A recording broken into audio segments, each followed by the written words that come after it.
Yeah, that purple be a problem, they don't like that. We don't turn the other cheek, yeah, we fight back. We keep the law, we teach the law, they don't like that. We waking up the 12 tribes, they don't like that.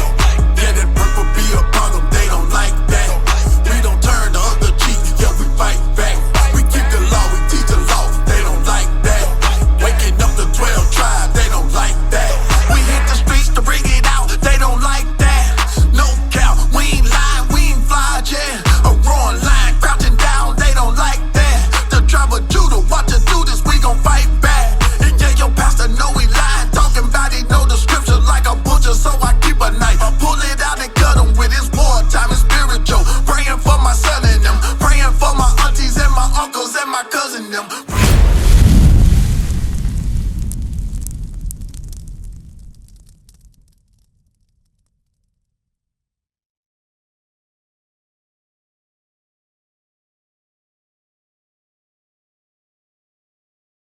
You actually are almost in your God-given attire.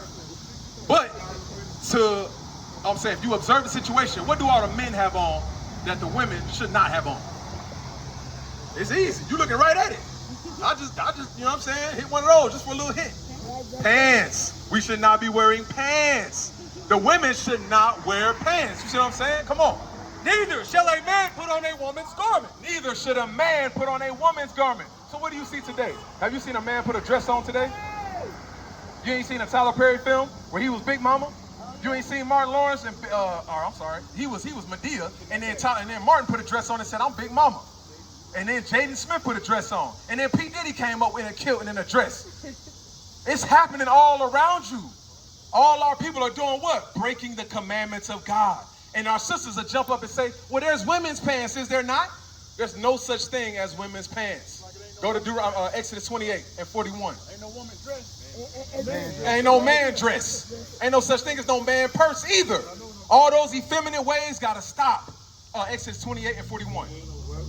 28 and 41, come on. Exodus chapter 28 and verse 41. So now we're going to see who were pants for in the Bible. Because God is the all-knowing. He's the all-powerful, right? And by him being all-knowing and all-powerful, he should have control over our lives, right? Shouldn't God control our lives? Shouldn't God tell us what to do? We can agree to that, right? Because if God say do it, it's probably going to be good for me. So let's see what God say. Exodus 28 and verse 41. And thou shalt put them upon Aaron thy brother and his sons with him, and shalt anoint them and consecrate them and sanctify them, that they may minister unto me in the priest's office. So notice that it said Aaron and his sons, right? It said Aaron and his sons. So what is that thing that shall be upon them? And thou shalt make them linen breeches. You should make them linen breeches. What is breeches in the South? You said you're from Texas. What is breeches? No, what is breeches? That's what's up. The breeches pull up your breeches, boy. Pull your pants up. Y'all talking about boxes and all that? No, that's more of this man's confusion. That's what he done. He changed words. I'll pull up Google right now. It's gonna say pants without a shadow of a doubt. My brother, in the spirit, let me see. It says, what does breeches mean? Breeches, short pants covering the hips and thighs, fitting snugly at the lower edges or just below the knee. Short pants. And those short pants are supposed to be upon, read it again. And thou shalt make them linen breeches to cover their nakedness. From the loins even unto the thighs they shall reach. And they shall be upon Aaron and upon his sons. So the pants were upon Aaron and his sons. It never said, I don't even know a word, Aisha and Ayla. It didn't say nothing about them. It said Aaron and his sons are supposed to wear the pants. So why did the white man and his woman jump up and say, no, there's a such thing called women's pants? Why do you think they did that?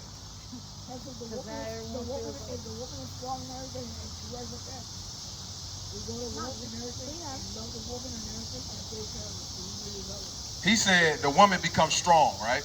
Was a woman supposed to be strong in that way? Was she supposed to be strong, like masculine? She said no off rip. She knew exactly what it was.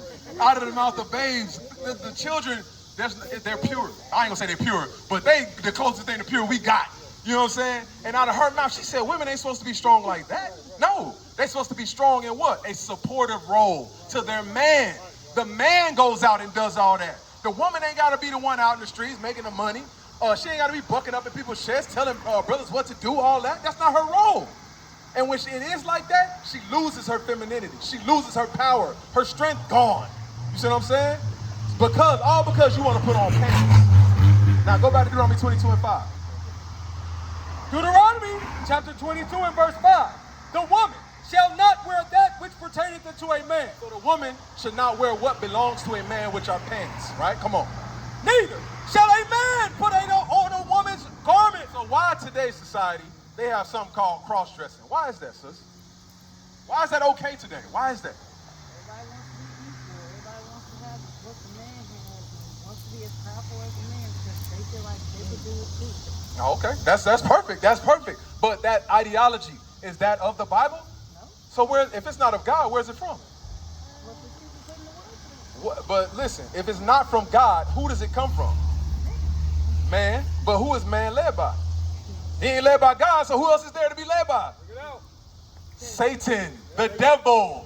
That's who's there. That's who's leading all this. That's the one causing all this confusion in the earth. To the point where now, Leviticus 13 and 30. Because now it's more confusion. It ain't, my sister, I want to show you, I want to tell you, it's not just our outward appearance, it's our actual makeup. This man has defiled or corrupted our entire being as a people. Our minds are gone, all right? But to the point of this, read this thing. This is the book of Leviticus, chapter 13 and verse 30. Then the priest shall see the plague. We're talking about a plague. The priest is looking at this person, right? Come on. And behold, if it be in sight deeper than the skin, and there be in it a yellow thin hair. So if there's a yellow thin hair, what did he say it was? Read it from the top. And the priest shall see the plague. The priest saw a plague on this person, and he saw yellow thin hair. Did you know what yellow? You want to do it for me? Yellow, blonde. Get that for me. I'm gonna show you this thing because the Lord described it as a plague. But what people naturally have blonde hair, sis? What people naturally have that hair? I'm gonna show you. Bam, he been here the whole time in the room. Showing you who got the yellow thin hair. How you doing, sis? How you doing? We going over the laws of God right now and how we are the Israelites, and there's a lot about ourselves we gotta clean up, all right? But let me show, come on. Then the priest shall see the plague, and behold, if it be in sight deeper than the skin, and there be in it a yellow thin hair. So what you gotta do is understand, sis, because I can see your eyebrows. Your eyebrows is the same color as your natural hair, right? Your natural hair is dark like your daughter's. So why blonde your hair? You want to try something new. You wanted to be adventurous, but we ain't got to do that. We following the ways of the world. We following this man because guess what? Our opinion and our minds, all of that is made up from where? Where do we get our opinion and our mindsets from? It starts with an M. I say from the heart and nerve. No, I said an M. You said an H. No, from media, from the TV, from entertainment, from Beyonce, from Keisha Cole, from Mary J. Blige, from Sierra, from all these different women that they put in our sisters, the media of our women. They shop this to you. Your Instagram models, all the models got blonde hair. Why is that? All of this because what? We think that's the author of beauty. We think that's perfection. Our minds is corrupted to the point where we believe that we have to look like this in order for us to be perceived as beautiful. But your daughter is beautiful as she is. Show the author of beauty. 13 and 3, Wisdom of Solomon. Wisdom of Solomon 13 and 3. Because God is the one that created us. And I got to get Deuteronomy 28 for you. But don't ever blonde your daughter's hair. Because them chemicals and all that stuff, what does it do to the woman's hair? What club was that at? Admit that a lot of people don't even realize they. I've called her. She hasn't responded. I've called her more than a few times. At the Zulu Nation, I'm like, what the hell is this? I know nobody know what I'm talking about. You'll leave me on the island by myself. I don't know what the hell Bishop's talking about. That's what y'all do. Then after class, yeah, I knew what you were talking about. I just didn't want to be caught out there. The hell is this? Get on my damn nerves. So read that again, 31. It damages the hair. And then the sisters be like, girl, I ain't got no edges. And damn girl, let me get the lace front joint and cover it all up. Let me just braid mine back and do what I can do. All of that's because the chemicals that seep into our sisters' hair. And then they get fibroids, fibrosis, cancers, all of this stuff. That's we putting chemicals in our pores. And that stuff seeps, then you get like Jada Pinkett and you probably talking about, I got alopecia. No, you damaged your hair to the point where that ain't growing back no more. That's what happened. Read this thing, Wisdom of Solomon. Wisdom of Solomon, chapter 13 and verse 3. So this is Wisdom of Solomon, all right? My sister, pay attention to this. Come on.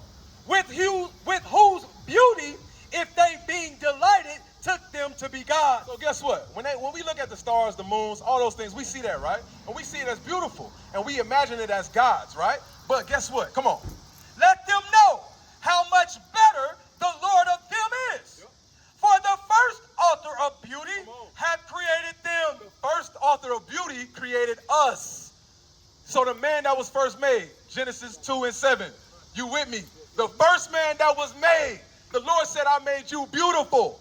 The Lord described in the Bible as having wool textured hair. His hair was white. It wasn't blonde. It wasn't nothing like these white folk hair. He said my hair, it was black and then it went to white like our men do when they get aged. But dig this about the first author of beauty and what he used to create the first man. Come on. Genesis chapter 2 and verse 7. And the Lord formed man from the dust of the ground. He formed Adam out of the dust of the ground. What color is the dust of the ground?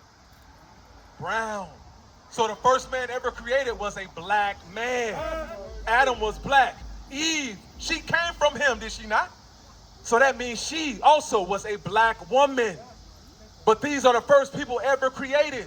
This is the love we have to have for ourselves, sis. To where we ain't got to look at the other nations and say, I want their hair. I want their look. I want their appearance. I want their dress code. 1 Timothy 2 and 9. I want to show you that as well. Because what I want to do is, we gotta talk about all the ways we corrupted our minds and just our outward appearance alone. Outside, you can tell, you know what I'm saying? So inside, we got to do an extra good job to clean up everything in our minds. Read this right here. 1 Timothy chapter 2 and verse 9. In like manner also. So the Lord is now talking about his daughters, the daughters of Sarah, the Israelite woman, in like manner also. That women adorn themselves in modest apparel. The sisters must wear modest apparel. My sister, what modest mean? Kind of simple, regular. True. Give me some more. So here, we'll do call and answer. So is modest tight and form-fitting? No, right? So what would it be? Let's say natural. Natural, okay. All right. Modest is more like, it's not a pencil skirt. It's not a dress that's form-fitting, show off your curves, show off everything you're dealing with. Your cleavage should not be out.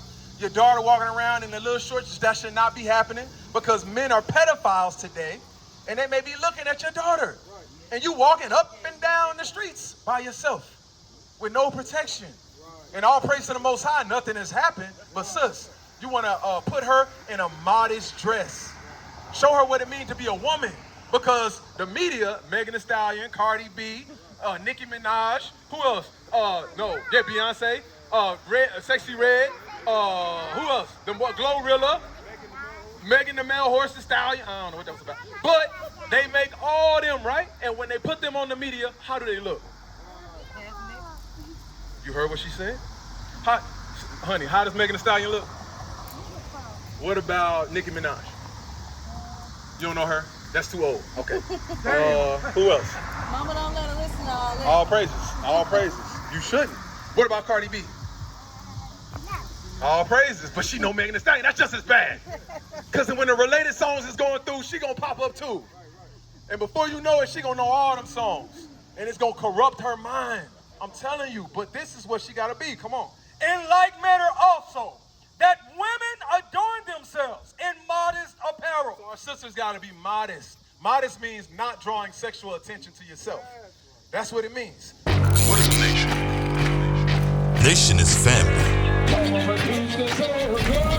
Nation is community. Nation is men leading by example. Nation is women's support. Nation is children with role models. Nation is unity.